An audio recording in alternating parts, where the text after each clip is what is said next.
नमस्कार, 1 millions GK के इस वीडियो में हम आज भारत के मिसाइल मैन और जनता के राष्ट्रपति डॉक्टर एपीजे अब्दुल कलाम जी के बारे में जानेंगे। अब्दुल कलाम का जन्म 15 अक्टूबर 1931 को रामेश्वरम, तमिलनाडु में एक मध्यम वर्गीय में हुआ था। अब्दुल कलाम का पूरा नाम अबुल पकीर जैनुलाब्दीन था। अब्दुल कलाम मुस्लिम परिवार में जन्मे थे। उनका पिता का नाम जैनुलब्दीन, वे एक नाविक थे। उसका माता की नाम आशियम्मा और वे एक गृहिणी थीं। उन्हें बचपन से ही विज्ञान और प्रौद्योगिकी में रुचि थे। उन्होंने अखबार बेचकर अपनी शिक्षा का खर्च उठाया। अब हम बात करते हैं उनकी शिक्षा की। वे रामेश्वरम में प्राथमिक शिक्षा प्राप्त की और बाद में श्वार्ट्ज हाई स्कूल रामेश्वरम से अपनी शिक्षा प्राप्त की और उन्होंने हायर शिक्षा के लिए सेंट जोसेफ कॉलेज, तिरुचिरापल्ली और Madras institute of technology MIT और उसके बाद उन्होंने चेन्नई से एयरोनॉटिकल इंजीनियरिंग में स्नातक किया। अब हम जानेंगे वैज्ञानिक और तकनीकी करियर के बारे में। 1958 में भारतीय अंतरिक्ष अनुसंधान संगठन ISRO में शामिल हुए और SLV-3 रोहिणी और polar satellite launch vehicle PSLV सहित कई महत्वपूर्ण मिसाइलों और उपग्रहों के विकास में महत्वपूर्ण योगदान दिया। 1992 से 1999 तक रक्षा अनुसंधान और विकास संगठन DRDO के प्रमुख थे। भारत के रणनीतिक मिसाइल कार्यक्रम के जनक भी माने जाते हैं। अब हम बात करते हैं राजनीतिक करियर के बारे में। 2002 से 2007 तक भारत के 11वें राष्ट्रपति बने थे।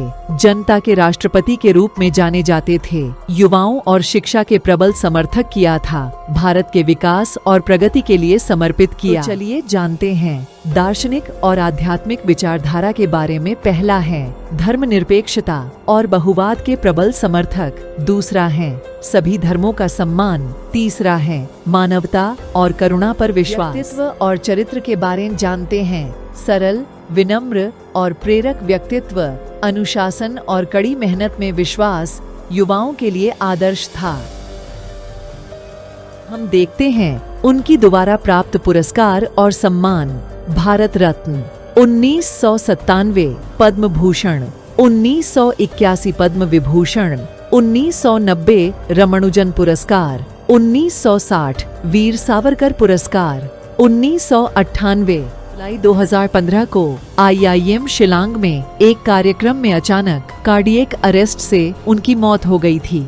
उनके एक सहयोगी ने बताया कि उनके आखिरी शब्द थे, funny guys, are you doing well. द्वारा दिया गया कुछ महान विचार हैं। सपने वो नहीं जो हम नींद में देखते हैं, सपने वो हैं जो हमें नींद नहीं आने देते।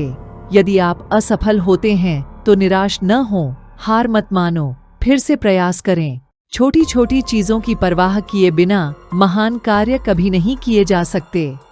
वर्ल्ड स्टूडेंट्स डे मनाने की शुरुआत संयुक्त राष्ट्र की ओर से पहली बार वर्ष 2010 में भारत रत्न से सम्मानित डॉक्टर एपीजे अब्दुल कलाम की 69वीं जयंती पर किया गया था। तब से लेकर आज तक प्रतिवर्ष विश्व छात्र दिवस को 15 अक्टूबर को मनाया जाता है। एपीजे अब्दुल कलाम एक महान वैज्ञानिक, राजनेता और प्रेरक व्यक्तित्व थे। उन्होंने भारत के विकास और प्रगति में महत्वपूर्ण योगदान दिया। उनका जीवन युवाओं के लिए प्रेरणा का स्रोत है। अगर आप UPSC, SSC, NDA, RRB जैसी परीक्षाओं की तैयारी कर रहे हैं और सटीक और महत्वपूर्ण सामान्य ज्ञान की आवश्यकता है तो हमारे चैनल 1 मिलियन जीके को सब्सक्राइब करें और हमारे साथ जुड़े रहें। हम निश्चित रूप से आपकी परीक्षा की तैयारी में मदद करेंगे और आपके सामान्य ज्ञान को मजबूत और सुरक्षित बनाएंगे। धन्यवाद और जय हिंद।